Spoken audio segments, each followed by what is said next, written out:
搭乗口へよりご搭乗ください。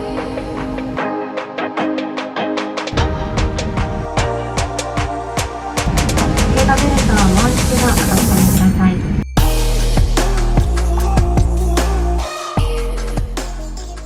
Hey guys, what's up and welcome back to the channel.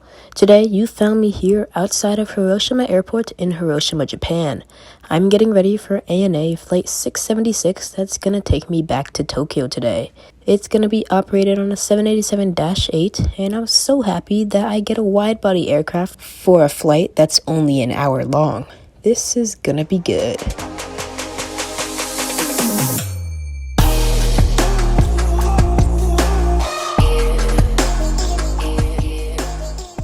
Well, it turns out that I had some issues with my travel documents. I had to get that sorted out at check-in, so I took a little bit longer than I wanted to there.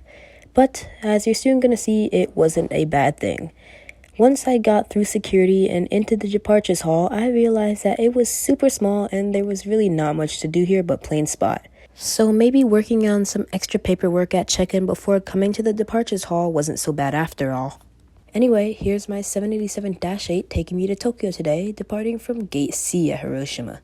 Yup, this airport is so small that they don't number gates, they letter them.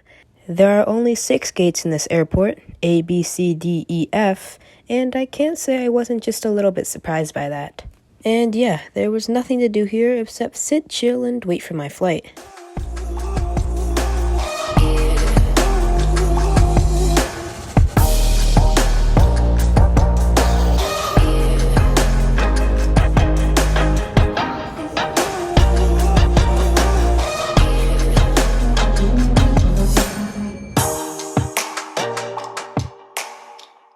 So my boarding group has just been called to board, so let's go. Oh, and please don't mind how my socks and my pants aren't having the best day today.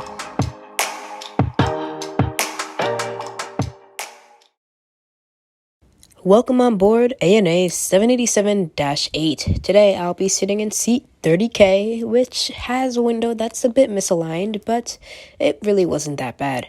This used to be ANA's International Economy class, but now that they've got better products on the market, they switched these aircrafts onto regional flights. Even though it's a technically older seat, it's still a freaking good product. The seat includes an in-flight entertainment screen, as well as a remote under the in-flight entertainment screen for the in-flight entertainment screen. Under the screen itself, there is a USB port if you want to charge your devices, a circle port with a bunch of holes that looks kind of funny, and a headphone jack. The seat also has a coat hook, but I just use it as a fidget toy. Call me weird, but it's actually really satisfying. The seatback pocket consists of 2 pockets, one net pocket and one bigger pocket with 2 barf bags in case your stomach goes into haywire mode. The headrest is also fully adjustable, which you know I'm all here for. Now with the seat tour done, it's time to head out of Hiroshima.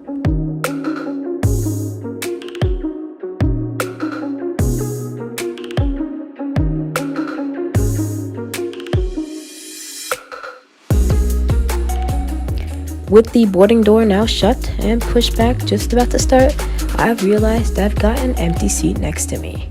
Aw yeah, baby.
Now that we have departed, let's take a look at the in-flight entertainment screen. Although this is the old product, I still think this is a great entertainment screen for such short flights. Heck, this is even a great entertainment screen for international flights. Yes, the UI has a little bit of a retro feel, but it still has a whole bunch of things to watch and a surprisingly good amount of responsiveness.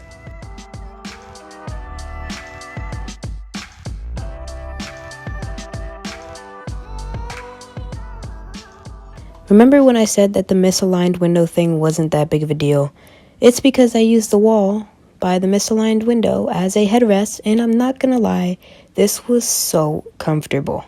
Yeah, I know that didn't add any substance to this flight review, but I just needed to tell you guys that. Well, since this flight review needs a lot more substance, let's go ahead and look at the meal service. Or so I thought. There was no meal service. It just consisted of a drink service where they had the options of apple juice, orange juice, tea, or coffee. Even though it came in a cool ANA cup with a 767 on it, I can say that I wish there was some interesting Japanese snack I could try. I did only pay $146 about 2 weeks in advance, so I guess it's no big deal.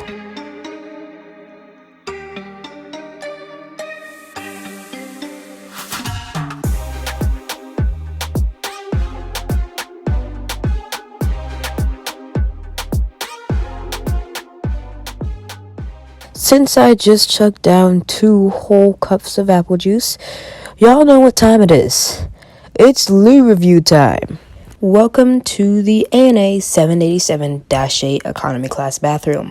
It looks like a normal bathroom at first with the sink, the hand soap, the trash can, the tissues, the paper towels, and even the ashtray. But what sets this bathroom apart is its toilet. Well, not actually the toilet. What the toilet can do. If you guys know anything about Japanese toilets, you know that they're freaking cool. And it's even freaking cooler that they installed them on this plane. Sitting on the toilet and getting high pressure water sprayed up my butthole after taking a piss in a dump was relaxing. Wait, that might have been too much information. The point is that ANA's toilets are cool. And before I embarrass myself anymore, let's head back to my seat.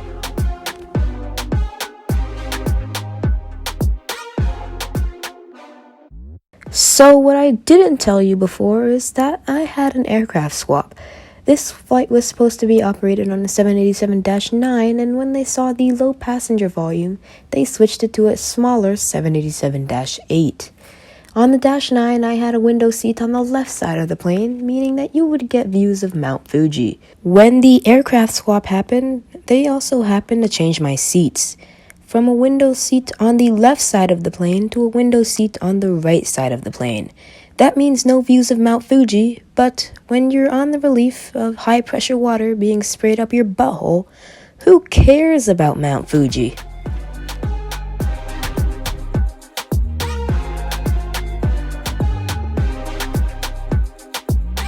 We are now starting our initial descent into Tokyo Haneda, so it is time that I share my concluding thoughts with you. Well, let's go over the things that I liked about the flight first. Number 1, this was operated on a wide-body aircraft, making for a much more spacious and comfortable ride. Number 2, the bathrooms were amazing. They were kept impeccably clean, and of course, who wouldn't love a toilet that sprays water up your butthole? The third reason why I liked this flight was because they had in-flight entertainment screens, but this was a little bit confusing. Even after loads of research, I couldn't figure out whether the domestically configured ANA 787 also had in-flight entertainment screens.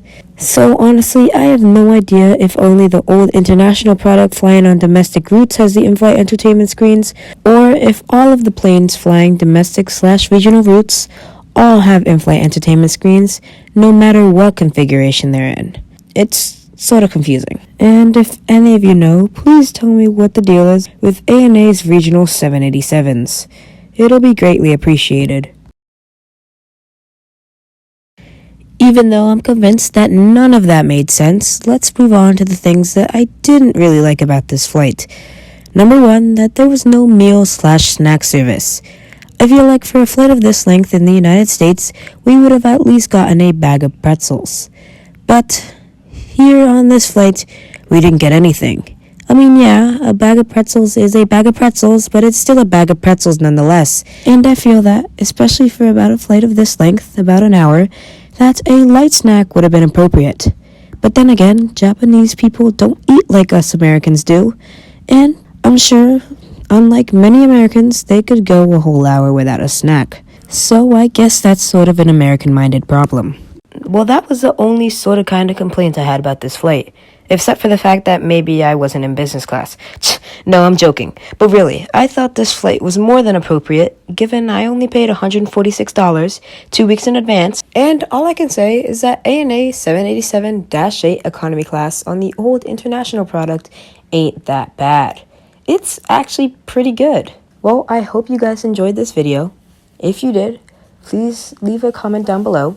Hit that subscribe button, and of course, like this video.